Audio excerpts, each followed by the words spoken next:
اس لیے کرتا ہوں کہ اس سے مجھے وہ دولت ملی جو کائنات میں کوئی مجھے اور نہ دے سکا. تو پتہ کیا چلا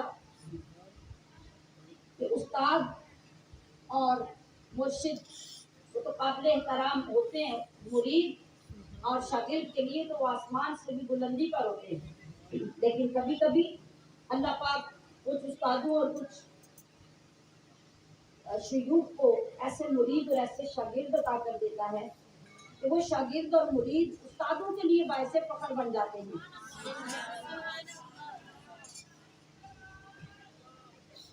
تو اس سے جو ہمارے سبق کی بات ہے وہ کیا ہے، یعنی ہم نے صرف اعلیٰ حضرت کا ذکر نہیں کرنا بلکہ اپنے عمل کے لیے جو چیز نکالنی ہے کہ آپ جس مقام اور جس مرتبے میں بھی پہنچ جائیں، جب آپ کے اندر اپنے اساتذہ، اپنے شیوخ اور ماں باپ کا ادب و احترام نہیں ہے تو آپ کو کبھی اعلیٰ مقام نہیں مل سکتا.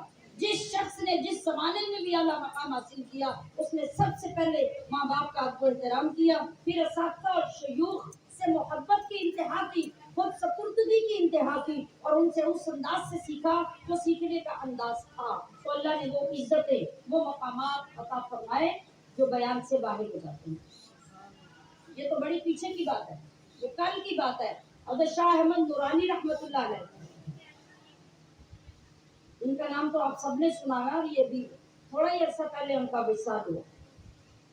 آپ سے، آپ کے اور بھی بھائی تھے، آپ کے کسی دوست نے آپ سے پوچھا کہ بھئی آپ کی والدہ حیات ہے تو آپ کی والدہ کو آپ نے اپنے پاس رکھا ہوا ہے یا باقی بہن بھائیوں میں سے کسی کے پاس ہے؟ امام شاہ احمد نورانی رحمۃ اللہ علیہ مسکرائے اور کہا بھائی میں ابھی اتنا بڑا نہیں ہوا کہ میں ماں باپ کو اپنے پاس رکھوں، یہ تو ان کا کرم ہے کہ انہوں نے مجھے اپنے پاس رکھا. یہ ہوتے ہیں آداب اور یہ ہوتی ہے عاجزی اور انکساری اور مقامات کی معرفت. ماں ان کے پاس رہ رہی، شادیوں کے بعد یہی ہوتا ہے نا. کتنے گھروں میں کیا ہوتا ہے کہ سارے بیٹوں میں سے کوئی ایک بیٹا بھی مستقل رکھنے کو تیار ہی نہیں ہوتا، اور پھر کیا ہوتا ہے، پھر باریاں لگ جاتی ہیں. 6 مہینے ماں تیرے پاس رہے گی، باپ میرے پاس. ان بیچاروں کو آخری عمر میں جدا کر دیا جاتا ہے. ماں میرے پاس، باپ تیرے پاس، یا مہینہ تیرے گھر تو مہینہ میرے گھر، یہی ہوتا ہے. اور پھر فخر سے بتاتے ہیں تو ماں باپ کو کسی نے نہیں رکھا، وہ تو میرے پاس رہتے ہیں. اور فرما برداری کا مقام کیا ہے، عاجزی کیا ہے، اور مقام شناسی کیا ہے کہ شاہ احمد نورانی رحمت اللہ علیہ جیسے اتنے جلیل القدر عالم ہے، دنیا میں مقام و مرتبہ ہے، لیکن بات کیا کر رہے ہیں کہ یہ تو میری ماں کی مہربانی کہ انہوں نے مجھے اپنے پاس رکھا. آپ کے الفاظ سے آپ کا ادب جھلکتا ہے، اور کبھی کبھی ایک جملہ آپ کی بہت بلندی کا باعث بن جاتا ہے. اللہ پاک ان جذبات کو دیکھتا ہے، جب اس کے ہاں قبول ہو جاتے ہیں تو پھر آپ کے مقامات کی کوئی حد نہیں رہتی. تو بے شمار لوگوں نے دین کا کام کیا، رسول اللہ کی عظمت کا کام کیا، آپ کی ناموس کا کام کیا، آپ کی سنت پہ کام کیا، لیکن اعلیٰ حضرت رحمت اللہ علیہ نے جو کام کیا، کسی شاعر نے لکھا کہ وادی رضا کی کوہ ہمالا رضا کا ہے. کوہ ہمالا یعنی بلند ترین پہاڑوں پہ چلے جاؤ، وہاں بھی سکہ اعلیٰ حضرت کا، اور اتر کر نیچے وادیوں میں آ جاؤ، یہاں بھی سکہ اعلیٰ حضرت کا. کہاں وادی رضا کی کوہ ہمالا رضا کا ہے، جس سمت دیکھو وہ علاقہ رضا کا ہے. اور پچھلوں نے تو لکھا بہت کچھ علم دین پر، پچھلوں نے یعنی جتنے علماء اپنے اپنے دور میں گزرے سب نے، پچھلوں نے تو لکھا بہت کچھ علم دین پر، جو کچھ ہے اس صدی میں وہ تنہا رضا کا ہے. تنہا رضا کا ہے. وہ تمام امت کا مل کر کام کرنا ایک طرف، اور امام احمد رضا بریلوی رحمت اللہ علیہ کا کام کرنا ایک طرف. تو عزیزات گرامی قدر، اب میں یہ بتانا چاہ رہی ہوں کہ آپ نے ہر شعبے میں کام کیا، اور